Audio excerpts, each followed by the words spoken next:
Tim, this is your boy Sid, the RC guy. We are beautiful Coparts Hobby Town as we do so often. We're here with my co-host, Tim. Can't forget about Tim. He's the guy that's been here forever and then some. So we're here for a Talk It Up Thursday, but we are here with a special Talk It Up Thursday. We are calling this the Counter Guys. Now this is kind of our rant and rave, pet peeve, what'll make your experience better with repairs and a few other things. Mainly repairs. Because it always seems like we have a few things that always commonly happen and just make it so much more difficult to fix your products that you'd like us to fix. So definitely one of the big things that we have to talk about is bring everything. I would have to agree. There's so many times that somebody will bring in just the car, no battery, no remote, no charger. Never assume that we have it, because you may have an oddball that we don't have, or we have to search for it, and then we have to rebind it. We can, but it does make it a little more difficult. So and another thing that I've noticed is the issue is not always in the truck. The Right. issue sometimes is the charger, sometimes it's the battery, sometimes it's the glow heater. So that's another reason we like everybody to bring everything they have down. Yeah, he nailed it perfectly. Second thing, and this happens a lot, I don't know why, but don't lie to us. It's your car. We're not going to get mad that you did something to it. I mean, it Ran happens. into a brick wall. But you've got to tell us exactly what happened, how it was stored. And this is huge with like nitro. Because so many times we'll have a nitro car come in and people will swear up and down, oh, I properly stored it, there was never gas left in it. But then when we go to push the flywheel, it's completely locked up. And normally if it's locked up like that, either the motor is burnt up and it's seized, or there's so much oil in there that it will not allow it to move. So just tell us, because then it'll speed the process up. So if we're messing with it for like 10 minutes and we don't think to turn the flywheel and we can't get it to crank over, and then all of a sudden we're like, oh, well, that's the reason why. Just tell us exactly what happened, because then we know exactly how to assess the damage, whether it be the vehicle or maybe you're charging wrong, because that's happened too. I've had people come in and they're telling me that there's something going on, but there's no power going to their battery because it's not being properly charged. Give us more info. There's so many times people will come in, bare minimum information. It doesn't work. Give us some more. Like, what is it not doing? Is it not steering? Is it... You got to give us a little more information. Next thing on the list, when you call us over the phone, one of the worst things to do is to try to have us diagnosed over the phone. There are some things, so each is a little bit differently, but I'll let Tim speak to this, but nitro. Yeah, I mean with the nitros, I mean typically, you've got, like with the Traxxas, for example, have like an easy start wand, which acts as a glow heater as well. A lot of times, yet again with the issue things, a lot of times, I'm going to say again, it's not in the truck. A lot of times, the glow heater, the part that heats the glow plug and the easy start wands go out fairly regularly.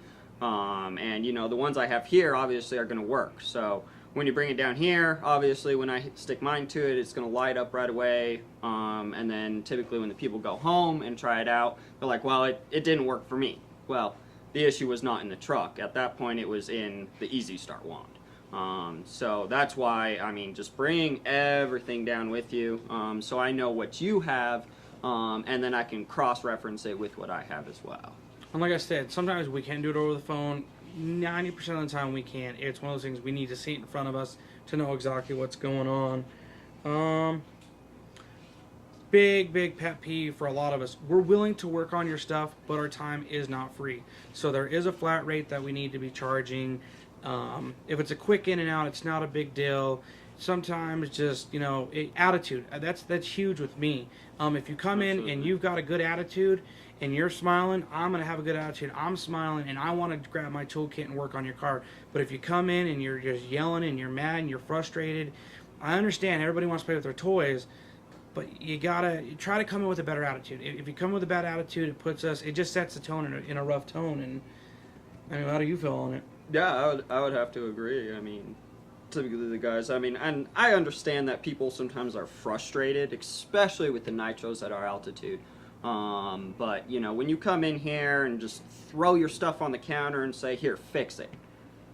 That's, sure, I'll fix it, but, typically when somebody comes in here and says, listen, I've got this nitro rustler, for example. It was running fine yesterday. I went to put fuel in it today, and I just cannot get it started. So more information you lead to me will certainly save you time and labor on the repair later. Because when you just bring it into me and say, here, fix it, I've got to go through every little screw, every little electrical component in there, and it just stacks up labor. It really does. So the more information you give me, the better I will be able to help you out with your repair. Another huge thing, because it's people forget that we're a person. We're a human being just like you. People will come in and they think we know everything. Everybody knows what they know, but they may not know what you brought in. For instance, if you bring in a helicopter, I don't know anything about helicopters. I know a little bit about planes, I know a little bit about nitro, I know more about electric.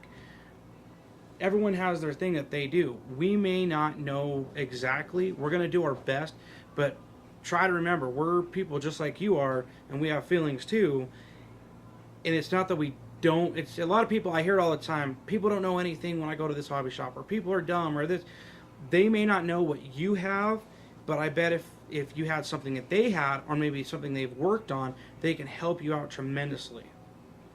I would have to agree on that statement. And, just knowing, the manufacturer that you have a vehicle will get you a lot further in the hobby.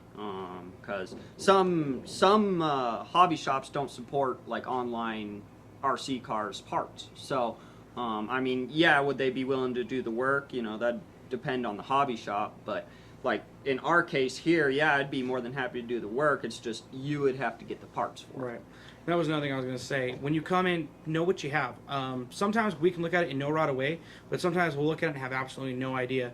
And back to the working on things, sometimes if we know that we can't get parts easily at all, and you can't, we're not going to touch it, because it is a risk that if we make it worse, then you're going to be mad that we messed it up. So if I can't get the parts, I probably won't even attempt to work on it. If it's tuning a motor, pretty much tuning a motor is always the same thing, but if you need me to get down to the nitty-gritty of like really wrenching on it, I'm not going to, especially like helicopters and drones, just because they're so often that nobody can get those parts. They're almost like the one and dones. Mm-hmm. So just kind of have an idea of what you have. Another thing is part numbers. If you want it to go super fast and we have a ton of people, it is our job. Yes, I understand it is our job to find the parts for you. But if you come in with a little bit of knowledge already, we can go right to our boxes, boom, have you the parts, have you in and out, versus, if we've got so many people up here that it takes that much longer, because then we have to look a manual up or Google it. Like I said, I am aware that is our job, but if you want to speed it up a little bit, if you come in with, like I said, just a little bit of knowledge, even if you bring the manual in with you and be like, this is what I need, that'll help us out, because then we can either order it or find the part on the wall. I think that about covers. Is there anything else that you can think of that you'd like to cover? I can't think of off the top of my head, no. I think we've covered pretty much all our bases. Perfect. So overall, I know this sounds like a little bit of a rant and rave, and I know a few people may get a little bad feeling about this, but this is our way of trying to help you to make it either easier or quicker to work on your products, or give you better customer service, because there's so many times that these little things happen, and we're trying to help you as best we can. We love our customers. We want everybody to come back. We love the repeat customers, but there's just a few things that definitely will speed it up for you to keep you happier. And when you're happy, we're happy, and everybody's happy. So, as always, guys, thank you so much for tuning in. Please go to Copar's Hobbytown Facebook page. There's 2 pages.